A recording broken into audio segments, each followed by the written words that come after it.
बहुत दिन होता है। हाँ, ये बहुत दुख का बात है कि जो कांग्रेस करने वाले लोग हैं, कार्यकर्ता हैं, जिनके ऊपर कोई बेदाग हैं, सरफराज बेदाग है, सरफराज के ऊपर आज तक एक केस नहीं है।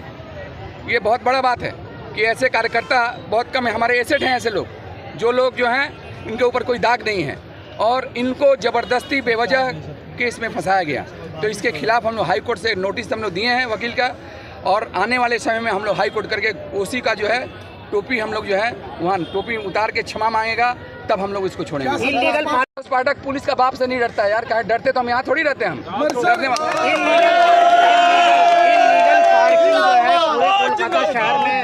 इलीगल पार्किंग जो है पूरे कोलकाता शहर में इस तरह से है, क्या कहेंगे? इलीगल पार्किंग जो है पूरे कोलकाता शहर में भाई ये जो है, अभी देखिए ममता बनर्जी ने जहाँ जहाँ देखी है कि हमको वोट कम मिला है, वहाँ जो है अभी इनको चला है किसी भी तरह। देख रही है सामने इलेक्शन नहीं है।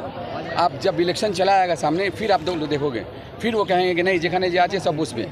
अभी देख रही है सामने इलेक्शन नहीं है, जहाँ जहाँ चुनाव हारी हैं उसका वो बदला ले रही हैं, और इसलिए वहाँ से जो है हॉकर कर दे करके आप जितना आप देखिए मिटिया बुर्ज में 10-12 लोग मारे गए। क्या हुआ? 13 लोग। क्या हुआ बताइए? उसमें जो है सारे जो लोग थे उनको गिरफ्तार करना चाहिए था, अरेस्ट करना चाहिए था। 13 लोग मारे गए, अरेस्ट करना चाहिए था। वहाँ पर क्या हुआ बताइए? सर, इलीगल बिल्डिंग की बात कर रहे हैं, कलकत्ता करेगी क्या? इलीगल कंस्ट्रक्शन के अलावा और भी बहुत सारी बेआईनी काम पूरे शहर कोलकाता में हो रहा है। आप नौजवान नस्ल जो है पूरे नशा की तरफ चले जा रहे, क्या उसके लिए आप मेरे सामने जो खड़े हैं, अमिताभ चक्रवर्ती, अब्दुल मन्नान साहब, विकास रंजन भट्टाचार्य, इन लोगों ने नारदा शारदा का ये किया था दिल्ली जा करके, और उसके बाद आप लोगों ने खुद देखा कि सुप्रीम कोर्ट, हाई कोर्ट ये कहीं ना कहीं प्रशासन के दबाव में रहता है, कहीं बीजेपी के दबाव में, कहीं टीएमसी के दबाव में। अगर ये बीजेपी और टीएमसी के दबाव में नहीं रहता तो नारदा शारदा में हो सकता है ममता बनर्जी भी आज जेल में होती। तो ये कहीं ना कहीं दीदी मोदी का साठगांठ, नहीं तो आज नारदा हुआ, शारदा हुआ, इतना बड़ा घटना घटा, तमाम सारे लोग पकड़ाए, अभी बहुत सारे लोग जो है पकड़ाने में बाकी हैं, लेकिन कहीं ना कहीं एडजस्टमेंट है। तो हम अपील कर सकते हैं हाई कोर्ट में जाके, सुप्रीम कोर्ट में, लेकिन कहीं ना कहीं दबाव में जब सरकारें रहती हैं तो उनके हमको लगता है कि दबाव में जज भी रहते हैं, और इसके चलते आज देखो आप लोग, नारदा में बहुत सारे लोगों का नाम है, कहाँ कोई गिरफ्तारी हुई उतना।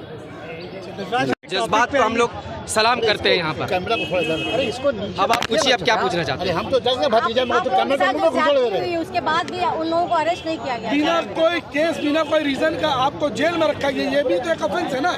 ये भी तो गैर कानूनी तरीके से जो पुलिस ने अपना काम दिखाया। बिल्कुल गैर कानूनी काम जो यहाँ के ऑफिसर इंचार्ज हैं उन्होंने किया है।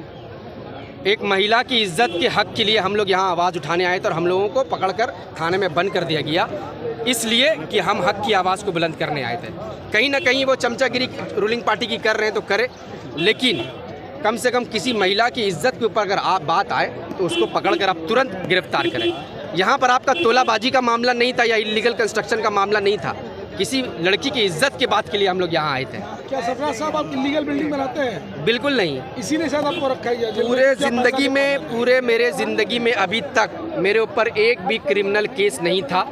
ये पहला क्रिमिनल केस जो फॉल्स केस लगाकर कौशिक दास ने मुझे सलाखों के पीछे डालने का काम किया, और इन्होंने ये सोचा कि 4 दिन मुझे लाल बाजार के सलाखों के पीछे रख के मेरे जज्बात को तोड़ देंगे। तो इनको मालूम होना चाहिए कि मैं उस राहुल गांधी का सिपाही हूँ जो कन्याकुमारी से लेकर कश्मीर तक ठंडा गरम बरसात में कांग्रेस का झंडा को बुलंद करके आज जो पूरे हिंदुस्तान में कांग्रेस पार्टी को खड़ा करने वाला राहुल गांधी है, उसके सिपाही। हम किसी से डरने वरने वाले नहीं हैं। जकरिया स्ट्रीट और उसके आसपास इलीगल पार्किंग है, उसको लेकर क्या बातचीत हुई उसी से?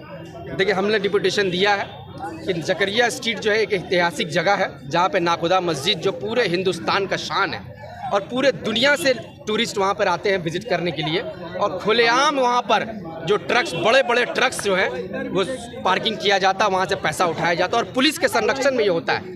पुलिस को नहीं मालूम हो ये बात हो ही नहीं सकती, या तो फिर पुलिस अंधी है, उनको दिन में दिखाई नहीं देता, मोतियाबिंद हो गया उनको।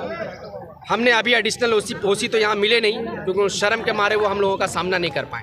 तो एडिशनल ओसी ने हमसे बात किया और हमें आश्वासन दिया है कि नाखुदा मस्जिद के आसपास में जो इलीगल पार्किंग हो रही है, जो टूरिस्ट को तकलीफ हो रही है, जो नमाजियों को तकलीफ हो रही है, जो स्कूल के बच्चों को तकलीफ हो रही है, उसको दूर करने का काम हम जल्द से जल्द करेंगे। उन्होंने 1 हफ्ते का समय मांगा है इलीगल पार्किंग के लिए, और जो रोड में अतिक्रमण है उसके लिए 1 महीने का समय मांगा है। हम लोग उनको समय देंगे। अगर वो इस पे खरा नहीं उतरते हैं तो जोड़ा साकू थाना का दोबारा से हम लोग घेराव करेंगे और उनको फिर से जगाने का काम करेंगे।